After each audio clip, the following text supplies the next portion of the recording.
যখন মাইয়েতকে কবরে শোয়ানো হয় তখন সে তাকে দাফন করে যাওয়া ব্যক্তিদের হাঁটার খসখস আওয়াজ শুনতে পায়। এরপরে তাকে যখন শুইয়ে দেওয়া হয়, সে যদি মুমিন ব্যক্তি হয় তাহলে তার মাথার দিকে তার সলাত এসে দাঁড়িয়ে যায়। দুনিয়াতে আপনি যে নামাজগুলো পড়েছেন, আমি যে নামাজগুলো পড়ছি, এগুলো মাথার দিকে দাঁড়িয়ে যায়। ডান দিকে চলে আসে তার সওম মানে কি? রোজা। বাম দিকে চলে আসে যাকাত। তারপরে পায়ের দিকে চলে আসবে তার আত্মীয়তার সম্পর্ক রক্ষার ইবাদত, তার এই যে অন্যান্য দান সদকা, তার নফল আমল, তার তাসবিহ তাহলিল, তার কোরআন তেলাওয়াত ইত্যাদি পায়ের দিকে চলে আসবে।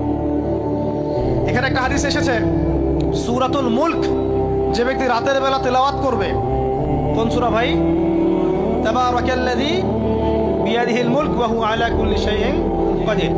এই সূরা যে ব্যক্তি রাতের বেলা করে তেলাওয়াত করবে, ইনশাআল্লাহ সূরা মুলকও কবরে তার সাথে থাকবে এবং কবর আযাব থেকে সূরা মুলক তাকে বাঁচাবে ইনশাআল্লাহ। আমি বুঝাচ্ছি যে কি অবস্থাটা হবে। এবার দুজন ফেরেশতা মাথার দিক থেকে আসবেন, আসতে চাইবেন, সালাত বলবে এখান দিয়ে আসা যাবে না, এদিক দিয়ে আসা যাবে না। ডান দিক দিয়ে আসতে চাইবেন, এদিক দিয়ে আসা যাবে না। বাম দিক দিয়ে আসতে চাইবেন, যাকাত বলবে এদিক দিয়ে আসা যাবে না। পায়ের দিক দিয়ে আসতে চাইবেন, আমলগুলো বলবে এদিক দিয়ে আসা যাবে না। তারপরেও তারা আসবেন, চোখগুলো হবে নীল এবং কালো বর্ণে, নীলাপ চোখের, কালো। মুনকার নাকি? উঠে বসিয়ে দেওয়া হবে। এবার তিনটা প্রশ্ন। প্রথমে প্রশ্ন হচ্ছে কি, মান রব্বুক, তোমার রবকে? তখন মুমিন বান্দা বুক ফুলিয়ে বলবে রব্বি আল্লাহ, আমার রবকে আল্লাহ। পৃথিবীতে যে ব্যক্তি আল্লাহর সাথে শিরিক করে নাই, আল্লাহর তাওহীদের উপর থেকেছে এবং তার উপরে মৃত্যুবরণ করেছে, ইনশাআল্লাহ সে ব্যক্তি এর উত্তর নির্দ্বিধায় দিতে পারবে ইনশাআল্লাহ।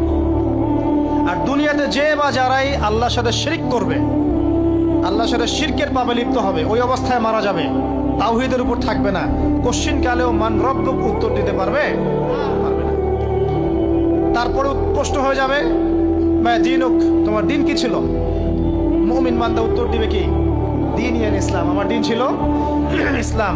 এখানে শুনে রাখেন, পৃথিবীতে যারা ইসলামকে পরিপূর্ণরূপে পালন করবে তারাই এই উত্তর দিতে পারবে ইনশাআল্লাহ।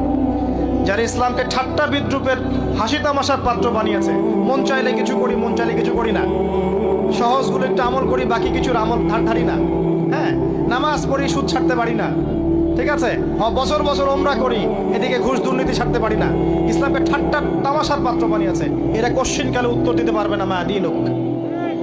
দিনে পরিপূর্ণরূপে ইসলামে প্রবেশ করতে বলেছেন আল্লাহ রাব্বুল আলামিন। যারা পরিপূর্ণরূপে ইসলামে প্রবেশ করবে এবং ইসলামের প্রতিটা মৌলিক বিধান মেনে চলবে, ইনশাআল্লাহ তারা এর উত্তর দিতে পারবে। এরপরে আসবে তৃতীয় প্রশ্ন। নবী সাল্লাল্লাহু আলাইহি ওয়াসাল্লামকে দেখানো হবে। যখন দেখানো হবে তখন সূর্য যখন ডুবে যায়, যে দৃশ্যটা আমরা দেখতে পারি না, ওই দৃশ্যটা ভেসে উঠবে এবং মুমিন বান্দা অস্থির হয়ে যাবে, বলবে আমাকে ছেড়ে দাও, আমি নামাজ পড়বো। সুবহানাল্লাহ। তার কারণ তার কাছে মনে হবে যে আসরের ওয়াক্ত হয়ে গেছে, আসরের ওয়াক্ত হয়ে গেছে, আসরের ওয়াক্ত চলে যাচ্ছে, আমাকে নামাজ পড়তে হবে। চিন্তা করেছেন? ওই যে একটা হাদিস আছে না, যে 7 শ্রেণীর মানুষকে আল্লাহ রাব্বুল আলামিন আরশের ছায়া দিবেন। তার মধ্যে এক শ্রেণীর মানুষকে, যার অন্তর মসজিদের সাথে ঝুলে থাকে, তার মন মসজিদের সাথে ঝুলেছিল, এই সূর্য ডুবে গেল বলে আমাকে ছেড়ে দাও, আমি নামাজ পড়তে যাব। তখন ফেরেশতারা বলবেন তোমাকে নামাজ পড়তে দেয়া হবে, তবে তার আগে তুমি এর উত্তর দাও। কি উত্তর? এই ব্যক্তির দিকে তাকাও। তখন নবী সাল্লাল্লাহু আলাইহি ওয়াসাল্লামকে দেখানো হবে, সাল্লাল্লাহু আলাইহি ওয়াসাল্লাম দরুদ পড়বেন। বলা হবে যে এই ব্যক্তির সম্পর্কে তোমার কি ধারণা? মান হাযা রাজুলু বুইসা ফীকুম, এই ব্যক্তি কে, যাকে তোমাদের কাছে পাঠানো হয়েছিল? মুমিন ব্যক্তি নির্দ্বিধায় বলে দিবে যে তিনি হচ্ছেন আমার নবী মুহাম্মদুর রাসূলুল্লাহ সাল্লাল্লাহু আলাইহি ওয়াসাল্লাম। দেখুন, পৃথিবীতে যে বা যারাই নবী সাল্লাল্লাহু আলাইহি ওয়াসাল্লামের সুন্নতের উপর আমল করবে, ইনশাআল্লাহ সে তার উত্তর দিতে পারবে। দুনিয়াতে যারা নবীর সুন্নতের 5 পয়সা পরোয়া করছে না, তার আদর্শের 5 পয়সা দাম দিচ্ছে না, তারা কোশ্চিন কালে উত্তর দিতে পারবে না। নাম হতে পারে আব্দুর রহমান, আব্দুর রহিম, নবীর সুন্নতের ধার ধারে না, তারা উত্তর দিতে পারবে না। নবীর সুন্নতের গুরুত্ব কত গভীর, এটা আমাদেরকে এখান থেকে বুঝতে হবে।